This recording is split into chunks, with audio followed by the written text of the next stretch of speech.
Breaking news. The Magnon local government in Plateau State is on fire as I speak. Mangu local government is a place whereby the Fulani marauding herders have always gone to attack for the past 3 years. Just yesterday, in the middle of the night, we heard that the Plateau youths were able to attack a bus that was carrying Hausa Fulani's to a sum of 18. And when they were asked, they said that they lost their way, that they don't know where they are going, that they should. And then immediately, these young Fulani youths attacked them, and instantly, unalive 6 and the remaining 12 were being badly injured. And before you know it, the Nigerian Army surfaced. Before I go ahead, this is a message that there is nobody in Nigeria that has the monopoly to perpetrate violence or to carry out dastard indiscriminate killings. What difference and what deters other people is because it seems like the Nigerian Army is taking side. What we see, as you have it on my screen over there, right now the Nigerian Army has completely shut down their local government. They have arrested about 4 to 6 of those youths who engaged in such lynching of those Hausa Fulani in those buses. And what we have all over the social media now is the Northern Fulani leaders are crying and lamenting that these people are innocent, that after all they do not find any gun, neither do they find any dagger with them. But we know the schemes. Don't forget that this was a similar issue that happened in Uromi. Again now, the Mangu local government youths, angry youths indeed, because when the government fails to secure the property of the citizens, then it is imminent that people will begin to take justice into their hands. And we must also remember that the Middle Belt, their ancestors were warriors. This was the very particular area where Uthman Danfodio met his Waterloo. You know how Uthman Danfodio ran mad, high rampage, conquered the whole Connaught, all the Kano Empire, everything. He unalived all the kings, dethroned them, installed his sons, and of course his lieutenants as emirs, of course, across the north, which is still, as at this very day, is still applicable. But when he was trying to expand his conquest into the Middle Belt, yes, he met with the fierce, the very brave, courageous Middle Belt warriors, where he was thrown that poisonous dart, and then he ran back home to his abode in Sokoto, which he eventually died some years later.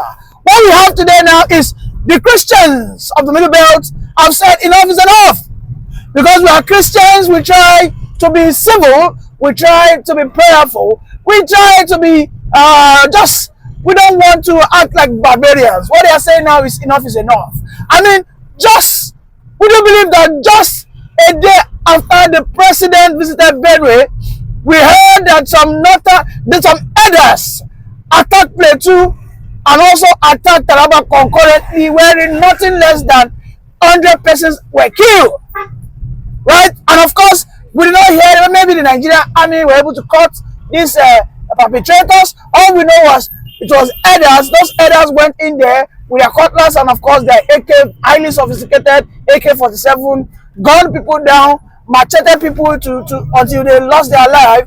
But of course, to this very day that we have, nobody has been caught, neither has anybody been caught regarding the massacre or the genocide that happened in Benue. However, we saw what happened in Mangu local government. Because as at this stage and time, anything that looks like the headers, smells like the headers, walks like the headers, quacks like the headers, of course, is being tagged as an enemy and must be taken down. Because this is the fear in every well-meaning human being. Because what we have on the social media is not just rumors.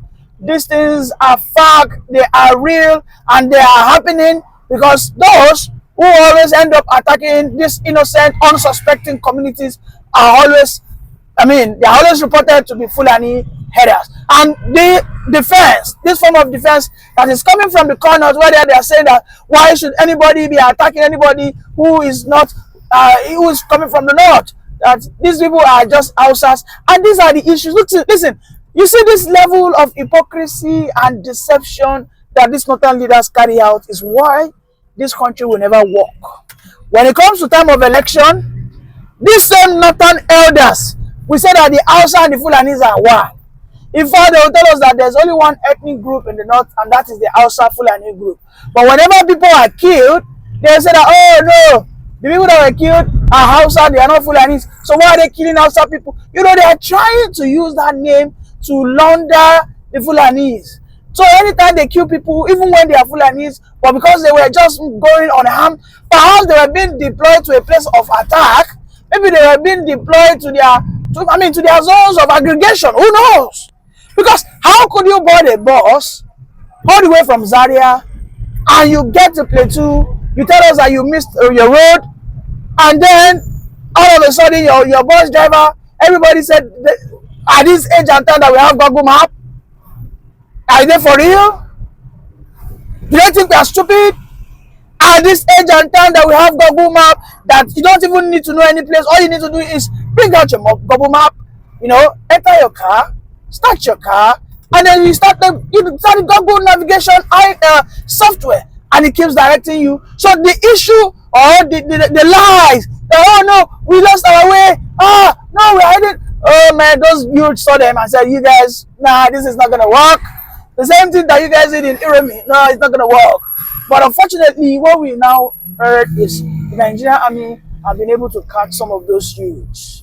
And then I ask again that, how come the Nigerian Army are very swift to act whenever people are trying to, just carry out a reprisal attack or an apprehensive attack? Because people are extremely scared of the Fulani elders as we speak. People are extremely scared. The Nigerian Army must do everything to restore confidence. When these elders that attacked Plateau and Taraba just yesterday, why have they not been arrested? Yes. Or are they telling me now that there are no Nigerian armies in Taraba and Plateau? Are they telling me? Just some hours that Tinubu left Benue. Some hours that Tinubu left Benue, those Fulani elders went into Plateau, right, to kill people. They went into Taraba to do the same thing. And we cannot continue like this, because these are the things that we talk about. That we cannot exist as a nation, because it seems the Nigerian Army is complicit, just as the Middle Belt Forum president said earlier today. He said what is going on is the Fulani elders have some accomplices in the Nigerian Army. I'm going to play the guy's video, right? I'm going to play his video. But for now, I don't want to agree. I don't want to agree totally. But the actions of the Nigerian Army, their reactions to when non-Hausa Fulani are killed compared to when Hausa Fulanis are attacked is worrying, and it's becoming suspicious, because immediately you see them, they will swing into actions. When they went to attack Yeletawa, this man said that he already had that information that the Fulani elders were preparing to attack Yeletawa, and for him, an ordinary citizen, to have gotten that information, that he saw that the Yeletawa people would have passed that information to the security armed forces, but they did not react. They did not react. Is it because the Yeletawa people are not Fulani people? Is it because the Yeletawa people are not Hausa people? Is it because the Yeletawa people are, densely Christians? Because Yeletawa is a Christian community. Could that be the reason? Everything seems to be pointing in a direction that some people are being, unjustly favored. We are begging for answers, because if these youths of Plateau that saw a bus that claimed that he has lost his way, and they attacked that bus because they found that everybody in that bus happens to be a Fulani person, or should I say Hausa Fulani from Zaria, there's no Yoruba man, there's no Igbo man. How is that possible? They felt that maybe these guys were, and they were all male, so they felt, oh, maybe these guys are coming to attack them. Looking at what just happened yesterday or 2 days ago in Plateau, because these people are just reacting. It's only normal and it's only expected for a human being to react when he feels he's being endangered. Because all we know is that the Middle Belt people right now are the most endangered species. Because from every corner, from north, south, west, east, they get attacked from Fulani elders. These are people who come through the mountains, they come in through the waters, and at the end of the day, the Nigerian police will tell us that they are still on their trail, that they've not been able to arrest them, The electoral perpetrators have not been arrested as we speak. You see, now the Plateau youth who are trying to just, I mean, they are only trying to protect their lives and property, their families, their children, and now the Nigerian army has caught them. I am not encouraging lynching. I am not encouraging jungle justice. My cry is for the Nigerian government to come out to do their job. There shouldn't be any form of partiality in carrying out their duty, because it is becoming too suspicious and, of course, too troubling that whenever we have attacks from the south or the middle belt against the Hausa Fulani people, the Nigerian army understands how to swing into action immediately, and of course how to capture the perpetrators. But when it is turned, when the table turns that it is the Fulani herders that attack people, just as we have in Eletawa, just as we just had in Taraba yesterday, in Plateau yesterday, as reported by the medias, we will not, in a matter of years and days, we will not be able to get those perpetrators. I mean, look at what happened in Eyamufu. In Eyamufu and Ogun State, whereby people were attacked and nothing less than 16 persons were unalive. To this very day, we don't know who did it. We do not know. This thing cannot continue. This level of partiality is why some of us and so many of us have said that Nigeria as a state is a fraud. Nigeria as a state is built on deception and lies. Nigeria as a state is existing only to favor some northern oligarchs, because it seems that the Nigerian military has been compromised, the Nigerian police force also, the Nigerian politicians, of course, they are all stooge, and of course it is imminent that if care is not taken, that meltdown of this evil contraption will start at the very core, which is the Middle Belt. Let us watch a video of the Middle Belt president about what just happened. You see, Islamizing Nigeria, Islamization agenda is on. It's obvious, right? It takes only two categories of persons to disagree with me, most especially if you watch this video to the end. If at the end of my video and my submission, you still disagree, then you belong to one of these categories. Either you are born out of total ignorance to happenings and reality in Nigeria today, or that you are a part and supporter of the Islamization agenda. Always these two persons will disagree. With everything that we've seen in Nigeria that is happening, with the advantage the Fulani terrorist is enjoying, having commit all manner of atrocity unhindered, uninterrupted. See, first of all, look at how they operate. They go into villages, take as many lives as they can, burn down houses, make sure that the villages evacuate that area.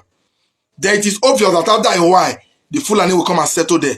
When they settle there, automatically they've taken over that place. This is how they intend to take over Nigeria in bits. This is not a secret. The Fulani have always made me to know this as a person. For quite some time now that I've been on the social media, doing my thing, what I'm known for. I advocate for a better Nigeria. I speak against what I think is wrong or what ought not to be. By doing that, I've been contacted severally on this same platform that Islamizing Nigeria has come to stand that there's nothing anybody can do about it. That a day will come where the Nigerian constitution will be trashed, will be abolished, and Sharia will take over. And I asked how. They said I shouldn't worry. That the time will come. When the time comes, I will know. And that they are not in a hurry. I was like, seriously? If you want me to screenshot this, not from one person, not from two. And these people are all Fulani Muslims. They could not have been saying this from their own imagination. We all know the uncompleted mission of Usman Danfodio. They are still on that route. So it takes an ignorant person to think it's a lie, or our leaders who are in support of this to say it's a baseless allegation. If not, our leaders will explain to us why are these people doing what they are doing. They've taken over Nigeria. Nigeria is surrounded already. There is no state in Nigeria that do not have Fulani settlement in their forest. And if only we know how dangerous that is. Now, to the worst of it all, the Nigerian Security Agency, the DSS, are helpless because they are not commanded to sincerely go after these people. Otherwise, if the government is not in support of this, let them explain to Nigerians why Fulani's terrorists always gain advantage in whatever they do.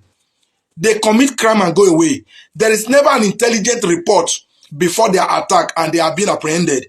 If our military manage to go after them and catch some, after a while we will set them out again into the society in the name of repentant Boko Haram. You don't keep treating terrorists the way you treat the Fulani terrorists and also claim to be fighting it, do you?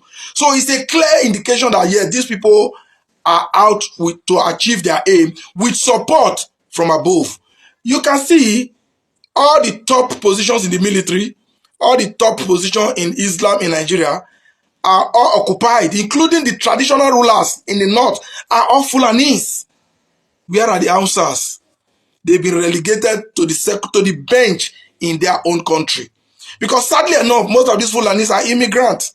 Niger, Mali, we know. But they've taken over north, and now by extension, they are entering Nigeria. They want to take Nigeria, a nation as blessed with all the natural resources as Nigeria, to be taken over by Fulani. An unprogressive, how should I call them? An unprogressive set of people. People who rather live in the tent, in the bush. Now look at the countries that the Fulanis are already in charge of. Just look at the country like Saudi Arabia, Iraq, Islamabad. All those Fulani called country. Are they progressive? Are they a developed nation? Of course not. Now they want to take over Nigeria with all the mineral resources. The gullible Nigeria, the ignorant Nigeria will tell you it is not possible. Nigeria is a multireligious nation. Blah, blah, blah. Let me tell you, it is happening in your eyes. You're only ignorant of it. It is happening. Do you know the advantage the Fulani man has in Nigeria? The highest, the only people that can touch you and you cannot touch them back. Yes, now, we've had cases of people resisting to be killed in the farm and they were being sentenced to death for it. We've seen people in this Nigeria, somebody poisoned his crops, his own crops in his farm by the way of prevention from being eaten up. The Fulani herdsman took his cow there. They ate up the crops and the cow all went down. What happened? The farmer was arrested at the advantage of the Fulani. It is in this country, Nigeria, a Fulani, an Islamic cleric, asked for the assassination and murder of a sitting first lady in the person of Remi Tinubu, an Islamic scholar from Bauchi State. It was on the news. Any other tribe other than Fulani would have said that, and the DSS would be very active. The same DSS who cannot be active against the Fulani. So see, I don't know if after all this explanation, you still need somebody to tell you that the Fulani are taking over and they are proudly supported by the powers that be. They have every right to do, and you don't do them back. You saw what happened in Uromi. Those people that were assassinated in Uromi, or that were burnt alive, they were Fulani terrorists. But you saw the repercussion. The repercussion was brutal. It could only have happened to a Fulani. Everybody that spoke against the what happens to those 16 have gone dumb and deaf and have been silent, over 200 plus in Benue. So 16 became more important and valuable than 200 plus all numerous that have happened in another part of the country.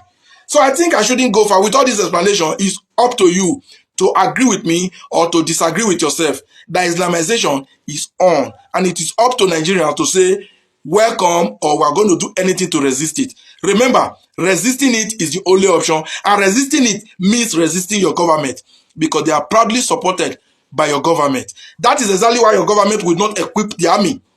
That is exactly why when these terrorists being caught, your government claimed to be radicalizing, de-radicalizing them, rehabilitating them, and reinjecting and integrating them back into the society. Otherwise, explain which sane country does this. You catch a terrorist, you claim to. Bola Ahmed Tinubu went to Benue State and was asking why the terrorists are not being arrested. Sir, with due respect, the president of the Federal Republic, the Fulani that were caught, where are they? They were branded repentant. And where are they today? They are in the society and in key position in government. So why wasting our time and resources say arresting them? For what? Of what use?